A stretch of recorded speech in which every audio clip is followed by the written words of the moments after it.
awesome. Yeah. That's Hey, That's a Rocky training montage. Wow, that was fun. Welcome into the Spread, NESN.com's Football Picks podcast.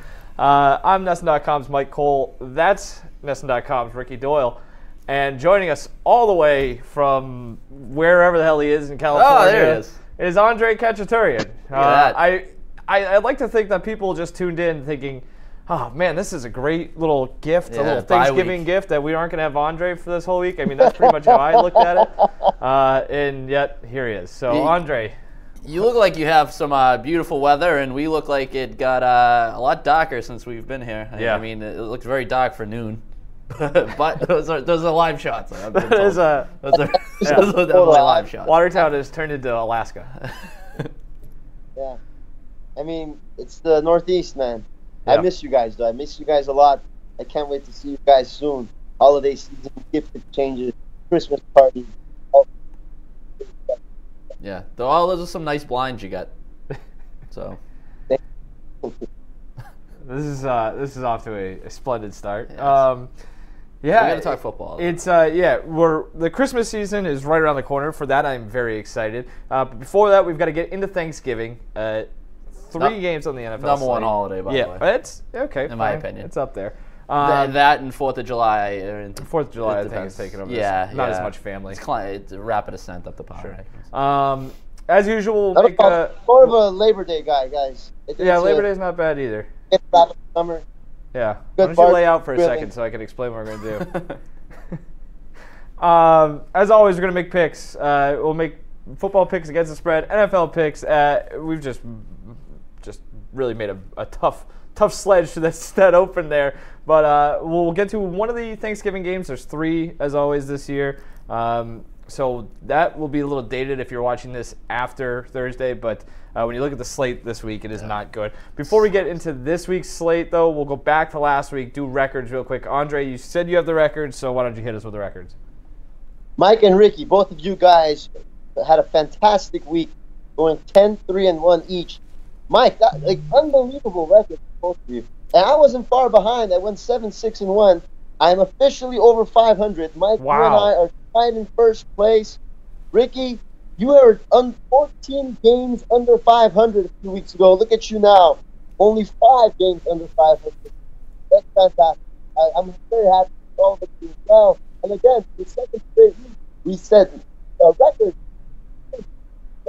Right?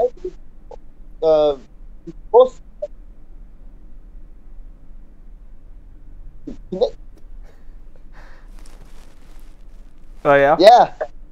Andre, I think you got to go back to the internet store and buy some more internet. Yeah, I have no idea what the hell you just said, but I'm sure it was very good wisdom.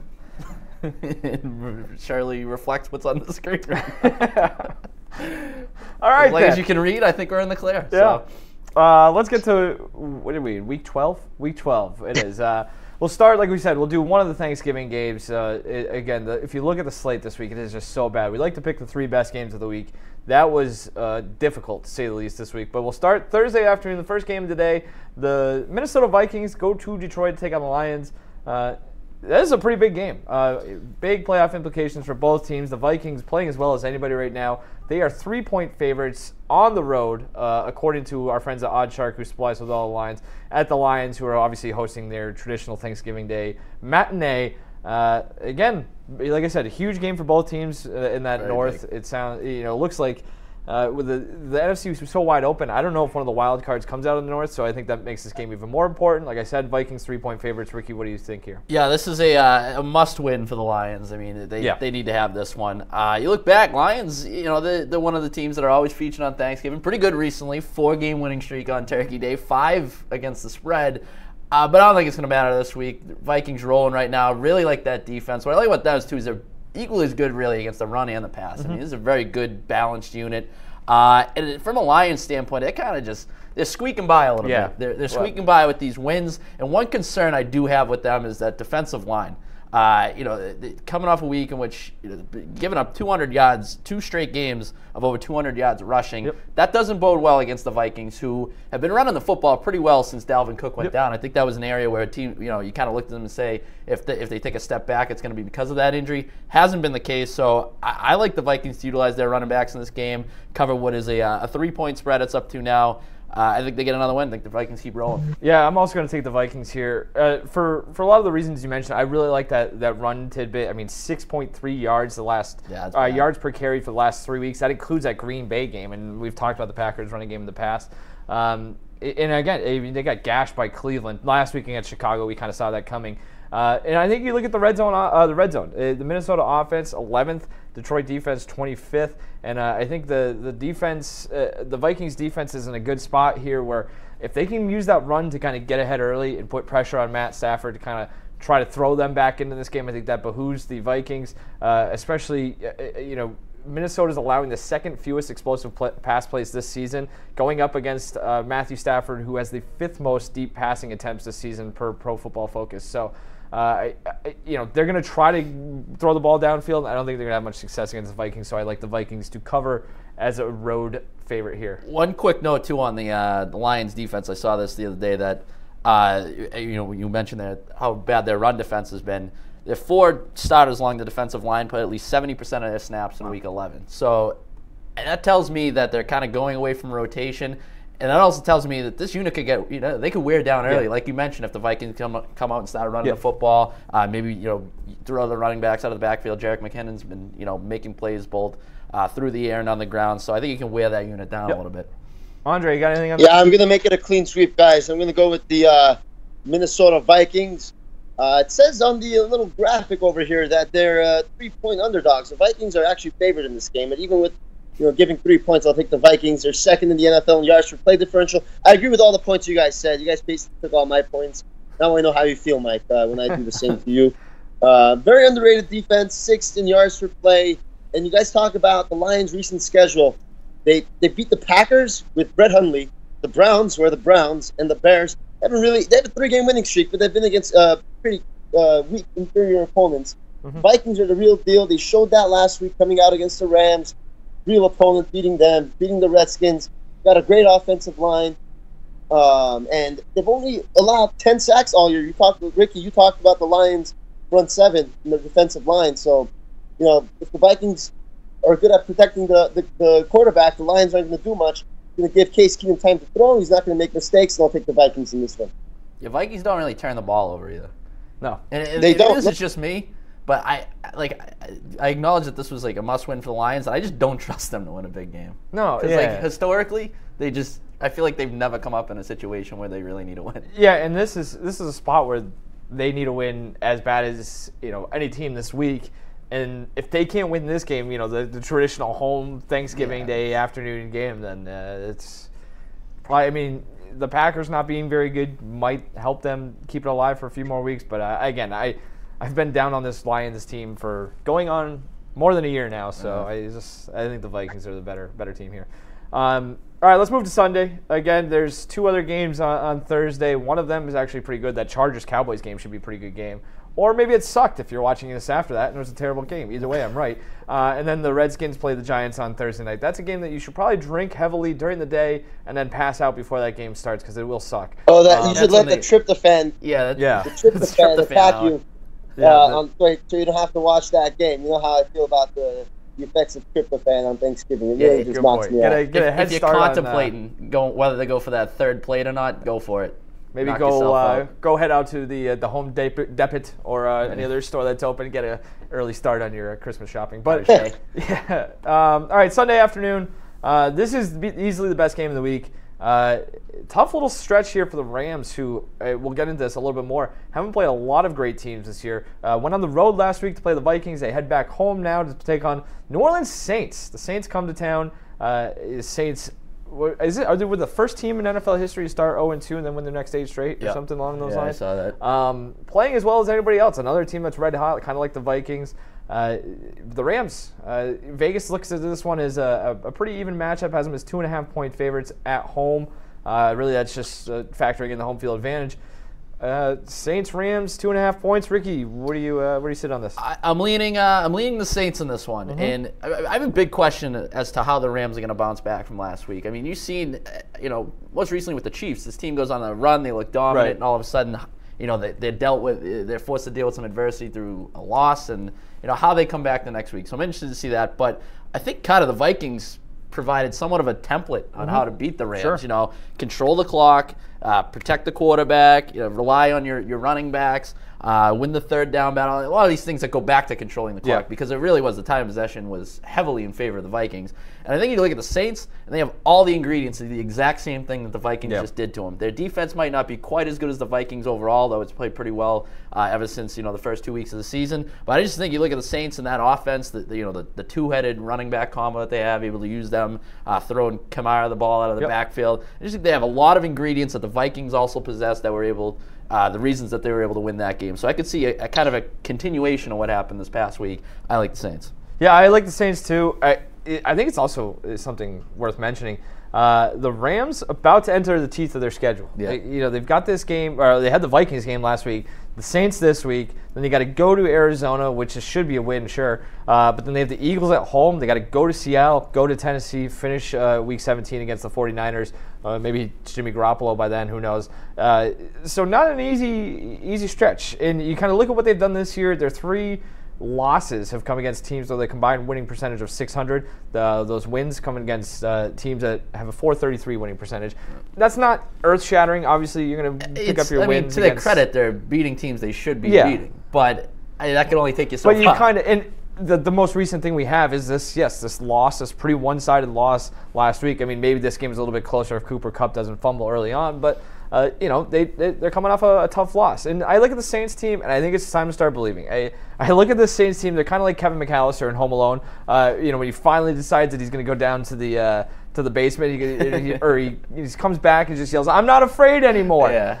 That's the Saints, but kind of like the opposite of being at home on the road. The Saints are now a team that can win on the road. It's crazy. They're 4-1 on the road this year. They're averaging 29 points per game on the road.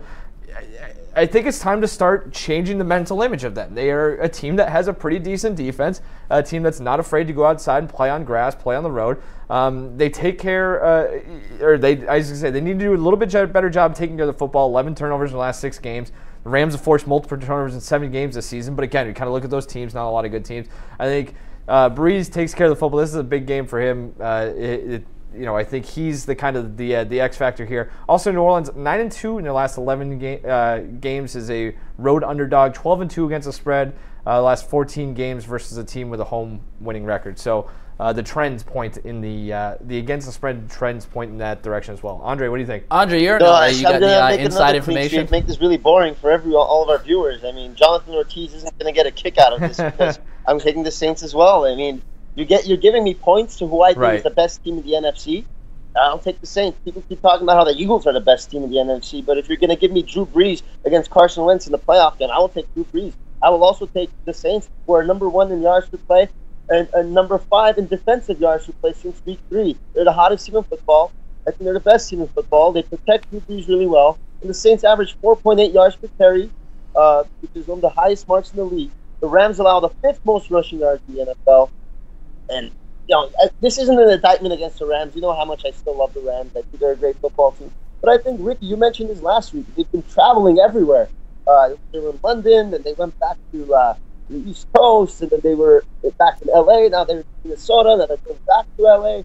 I think the travel's caught up with them, and the tough schedule's going to catch up with them. I still think this is a playoff team, but you're giving me points. The Saints, a balanced team, and Drew Brees, I mentioned last week, the guy's on pace for the first time since 2009 to throw fewer than 600 pass attempts. We all know what happened that year. They won the Super Bowl. They lifted the Lombardi Trophy over their head. Give me the Saints! Andre, you gonna go? Are you gonna go to the game? Huh? Are you gonna go to the game? No, it's in New Orleans, isn't it? Oh, it's in Los Angeles. It's in your backyard. Open those wooden blinds you have. Maybe, I don't know. I haven't been to the Coliseum in a long time. Maybe I'll go check out the old see if it's still standing. Judging by the attendance, not a lot of other people have been there. Yeah, I think you'll have an okay chance of getting in. Well, Mark, our producer Mark, is keeping track of all of the attendance for some reason. At the Coliseum, the Rose Bowl, the StubHub Center and the College Coliseum. I don't know why he's keeping track of that. He has an Excel spreadsheet. Well, we'll have to pick his brain about that. It seems like an enormous. He's got a flight to catch though, so he can't take up too much of his time. Speaking of, let's get into the third game of the week. This is so bad. This game sucks. This game sucks so bad. Like... It came down to this or Panthers Jets, and we chose this. We'll go Monday night. Huge spreads this week. I don't mean to cut you off, but there was just because that's what made it difficult to pick a game. It's just huge spreads across the board. 10-14, as much as 17 in the Patriots-Dolphins game. But we'll go Monday night. 2 AFC playoff contenders, I guess. At least one of them is. That would be the Baltimore Ravens. Use that term loosely. Very loosely. The Ravens 7-point favorites at home against Houston. The Texans, obviously a lot of injury issues. Somehow still kind of, sort of hanging around in the AFC playoff picture. Yeah. That's how bad the AFC is. But Tom Savage, whoever else is under center at this, who knows. But Ravens coming off a shutout win at Green Bay. 7 points. Ricky, third shutout win, by the way. What? Third shutout win. I know. It's unbelievable. This game is shaping up to be a heavyweight bout between Justin Tucker and whoever the hell's kicking for the Texans these days. Because I think there's going to be a lot of field goals. I don't trust either one of these offenses, but I really don't trust the Ravens offense. I know they're coming off that win against the Packers, but I know you watched that game a little more closely than I did, and that offense stinks. And I do not trust them to cover a spread of 7 points, really regardless of who. Maybe the Browns are the exception because I pick against them really in any game at this point. Just look at the Texans. I mean, I think they have the ability to keep it close. They do a pretty good job against the run. 7th against the run in terms of yards allowed per game. 6th according to Football Outsiders' defensive efficiency ratings. So they can stop the run. And if you get into a situation where they're able to do that, make Joe Flacco make some plays, I just don't trust that he has the ability to do that at this stage. So I'm taking the points in this one, and really a game that I have zero interest in, and I think it's going to be just a terrible, very boring football game. This makes my eyes bleed. It's a boring football game. Yeah, hopefully the tryptophan or the booze it carries all the way over into Monday night. I am going to make sure I am very hungover on Monday, so I don't have to deal with this. I go to bed nice and early. I will also take the Texans. I'm not crazy about it. The more I looked at it, the less I liked it, especially considering this team just went on the road and pitched a shutout last week, and if they do the same thing this week, there's a decent chance, even with that offense, they cover. Houston's offense is terrible, but again, 7 just feels like a lot. And you look at Baltimore, 22nd in red zone offense this year. They're 20th in points per play. They start games slow. They're 19th in first half scoring. Houston's 8th, actually. Baltimore's 31st in third down conversions. They have the 25th, or I guess would be the 7th fewest first downs per game. It's just, you kind of look at it, it's going to be a lot of punts, a lot of field goals. 19-13. Yeah, right, exactly. 19-14, that type of game. Hard to kind of cover that 7-point spread. I could see it go both ways, though. Like, I mean, this could be like a 13-3 game, too, so who knows. It's not going to be a game you're going to watch. You might want to look at the under, if anything, but I'm also leaning toward the Texans here. So, Andre, what do you think? I'm going to disagree with both of you and go with the Ravens, even as 7-point favorites. I like the Ravens. Let me tell you why I like the Ravens. Okay. They're 5th in sack rates. They have the most interceptions. And they're tied for first in takeaways. This team beats up on the bad teams. The Texans are a bad team. Tom Savage is a bad quarterback. Texans are going to make mistakes, get good field position, just like they did last week against Brett Hundley. And let me tell you, the Ravens will make the Texans make mistakes. And the Ravens, they beat up on the bad teams. They have 5 wins this year. Their average margin of victory in those 5 games is 22 points. So they really take care of business against the bad teams. They have 3 shutouts as well. They're not a good team. I agree. Joe Flacco's terrible. The Ravens are fakes, frauds, and phonies. They should not be in the playoff picture. But for one day, against Houston Texans, they're going to be fine. They're going to take care of business. They're going to get another cheap win, be over 500, and everyone's going to think they're real for real, except for people like us who actually really dig in and see that the Ravens are not very good. But guess what? The Texans are worse. I saw somebody mention this on Twitter, that this is the best argument yet for not expanding the playoffs. Yeah, that's the true. AFC this season. Yeah. Yes. That would. Yes. Oh God. Because you're gonna get a game like this. You still might get a game like this anyway. You're gonna get some. one or two teams that back their way in. Yeah, the more I listen to Andre talk and just the more I think about it, I am already regretting taking Houston. Yeah, pot committed though. Yeah, I know. Yeah, Baltimore. I'm not incredibly sold on it either, but worth mentioning, Baltimore very good at home this year too, or very good historically at home, especially against spread. 6-3 against spread in their last 9 home games. Worth keeping an eye on as well. That's according to Oddshark. Big ups to them again for everything they do for us. Houston coughs up the ball as well. 24th in turnover differential. They're going up against a team that lives off forcing turnovers. So I don't know. I think Ravens can take this one and yeah, it's get gonna be that a great M&T Bank Stadium game. roaring. Big game for Alfred Blue. All right, we just spent way too much time talking about that football game that is going to be horrible. Let's get into locks and upsets for this week. Ricky, again, why don't you start us off? My lock is the Blaine Gabbert revenge game. And Whoa! I had this one circled on the calendar for a long time. I like the Jaguars. Giving 5 points to the Cardinals. The Cardinals just not a very good football team, as we've alluded to with several teams over the course of the show. But that Jaguars, I mean, that defense just proves week after week it's legit. Yeah. Last week, obviously, they beat up on the Browns, which really, any team with 11 guys on the field can probably do that. But I just like, Jaguars plus 11 turnover differential, NFL best 40 sacks going up against, as I mentioned, Blaine Gabbert, who's a terrible quarterback. Cardinals offensive line, not great. I just think that they manhandle them, beat them up a little bit. 5 points, that seems like nothing in this, even though they are traveling. That line's actually down to 4.5 points now, which is almost one of those lines where it's like, what am I missing? Yeah, here? I don't know. I mean, you look, the Cardinals coming off a week when they had less than 50 yards rushing, so I feel like if the Jaguars are going to do it on the ground, and they haven't necessarily shown the ability to do that either. So I don't know where they get their offense. What was that, Andre? I like your pick, Ricky. I like it a lot. But my explanation for maybe why the line is 4.5 is the Jaguars' rush defense might not be very good, and maybe Vegas is expecting Adrian Peterson to have a 300-yard rushing game. Sure. Yeah, I know. I that's what I just mentioned. Coming off a week though, where they didn't really run the ball well, so. True. Yeah. I agree. I think Jaguars will win. Yeah, it's hard to run the ball when you got a walker like Adrian Peterson does. All right, he's a hungry future Hall of Famer. Yeah, as we've been told. I'll take the Titans over the Colts as my lock this week. The Colts, obviously, as we mentioned a lot of times here, are bad. The Titans are 3.5-point favorites, and I actually like that more the more I think about it. What did our friend? I mean, we're giving a lot of love to Oddshark. What did our friend Johnny Oddshark say earlier in the season? That 3.5 is almost that covers a lot more than it doesn't. Kind of scares people to scare away. You away. Exactly. I'm not going to think twice about it. I'm taking the Titans. Dick LeBeau loves to blitz. The Titans love to blitz. First in the league in blitzing this year. Going up against a bad offensive line, a rookie quarterback. Well, not a rookie quarterback, but a young, inexperienced quarterback who might struggle to recognize those blitzes and make the proper changes to the line of scrimmage. And I also like the fact that these two teams played in October, and Tennessee ran all over Indianapolis. 34 carries, 160 yards, and 168 yards, 2 touchdowns.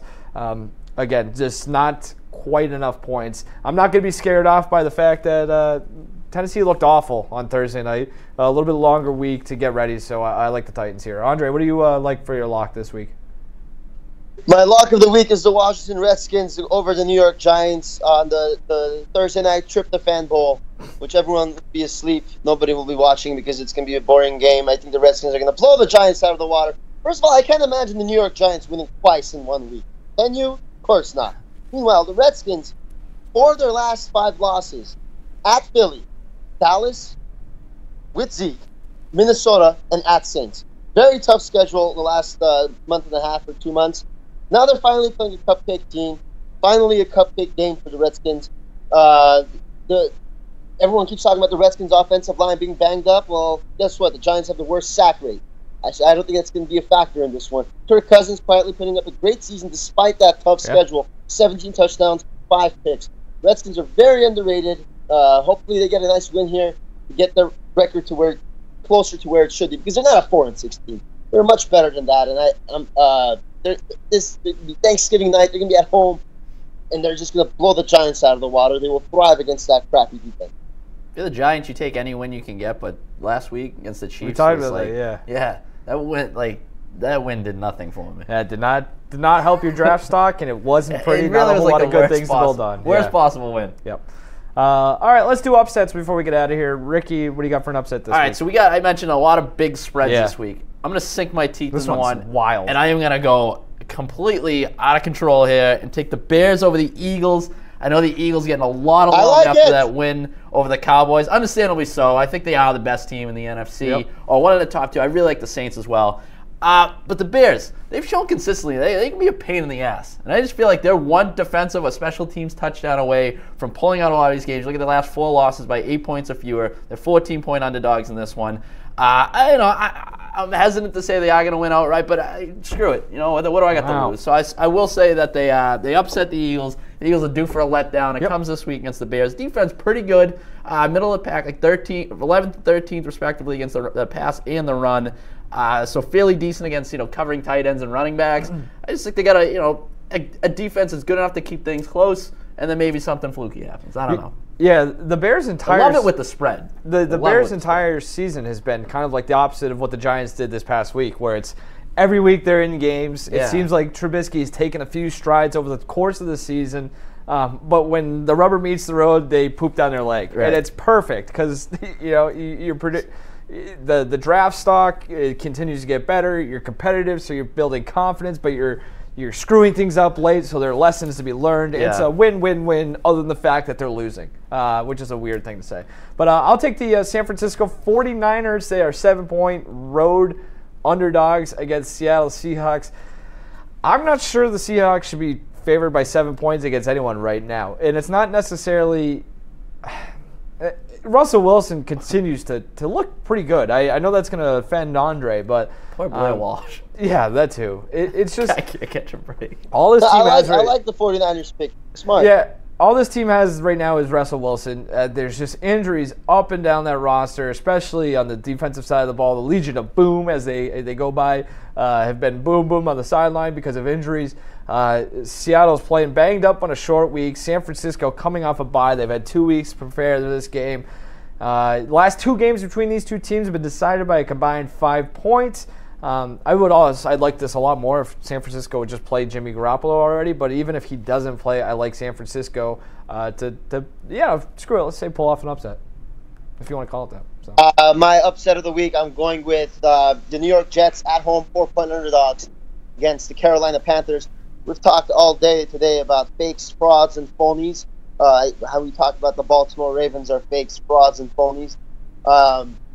Carolina Panthers right there with them. They're 7-3. They have the top wild card spot in the NFC. But I think they're coming crashing down starting this week.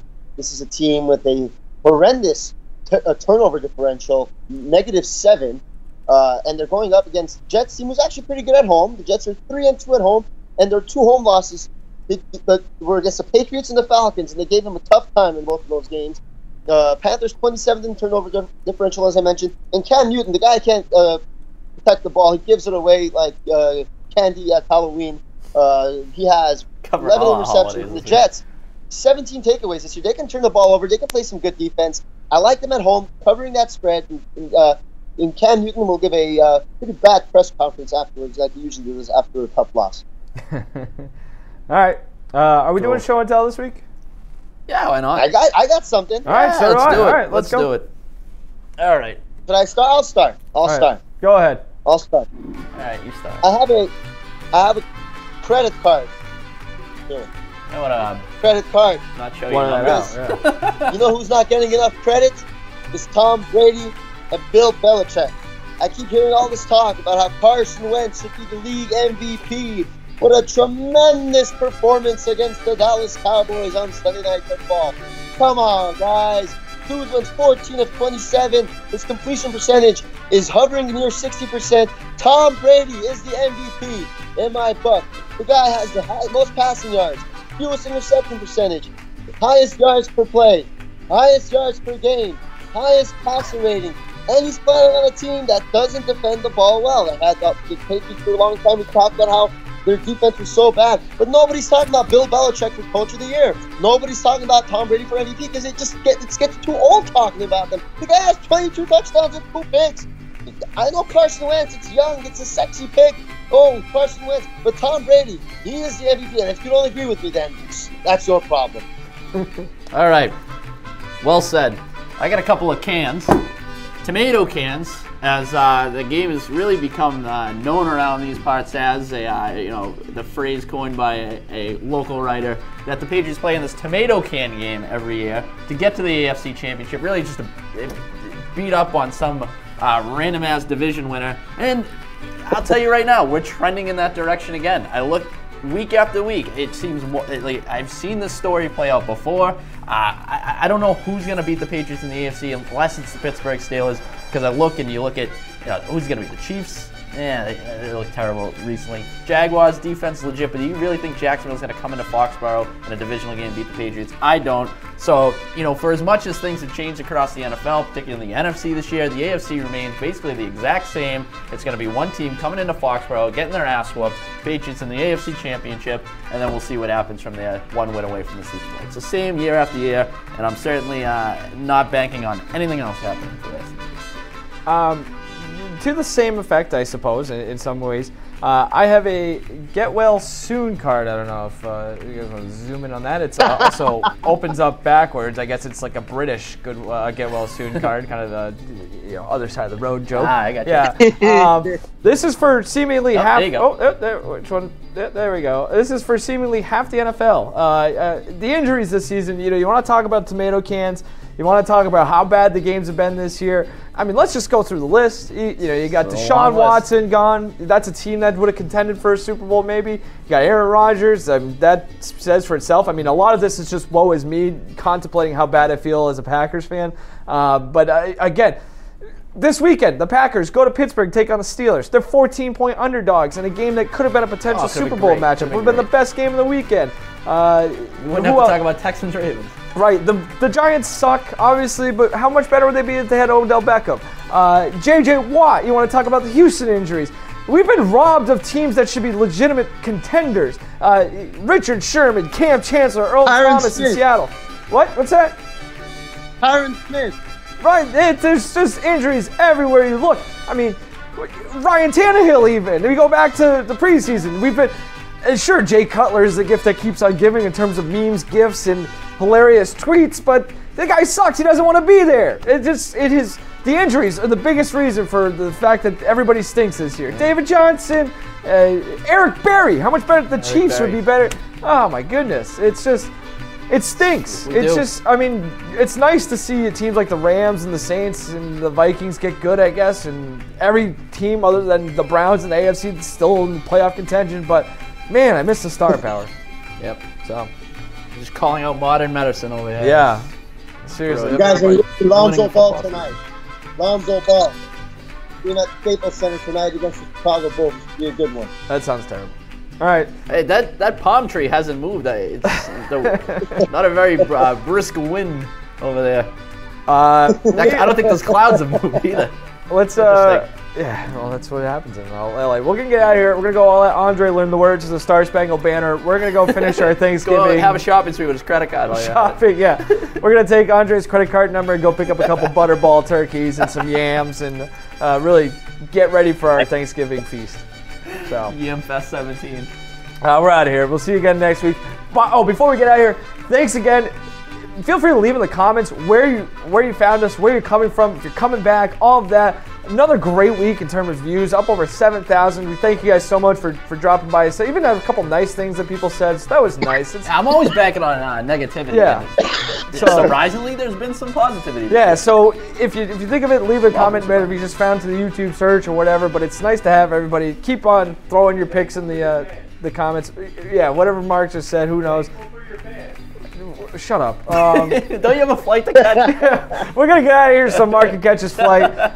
Thanks the limo's again. Picking him up outside. Have a happy Thanksgiving. Go